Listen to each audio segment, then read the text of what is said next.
Chelsea arrived at the Browns' home, concerned for Sonny and Liberty's health. She yelled at Hank and struck him in anger for marrying such a terrible lady and ruining their family. When Chelsea heard about the prior incident at the zoo, she said she couldn't believe Jessica would hurt Sonny and said that Jessica was much more evil than herself. She emphasized her wish to see Liberty and take accountability for her actions, feeling bad for her part in the incident. Mrs. Brown, who was aware of everything that had happened, accused Hank of disregarding her advice by picking Jessica as his bride. Hank understood the reality of Jessica's behavior and was helpless to defend her.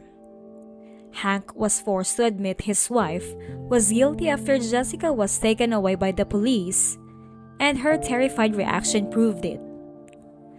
Chelsea scolded herself for talking too much and causing a situation that put Sonny in danger, regretting her previous actions. Chelsea announced her willingness to drop by Liberty's hospital room since she felt it was the least she could do to demonstrate her worry.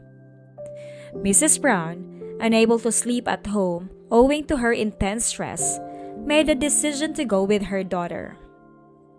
While Serenity and Zachary slept in the RV, Duncan and the Yorks' security kept watch over the hospital, making sure Liberty was secure. While standing outside the ICU, Duncan peered at Liberty through the door's tiny glass, realizing his love for her and his dread of losing her. He was overcome with sorrow and regret. He tenderly urged her to awaken and vowed to safeguard her and Sonny from harm going forward. Duncan confessed his love for Liberty and expressed guilt for not telling her earlier. Chelsea confronts Hank about Jessica's participation in this chapter and expresses her regret as well as her desire to visit Liberty in the hospital. Mrs. Brown chooses to go with Chelsea to express her worry after holding Hank responsible for his decisions. Outside the ICU, Duncan expresses his love for Liberty and wishes for her recovery.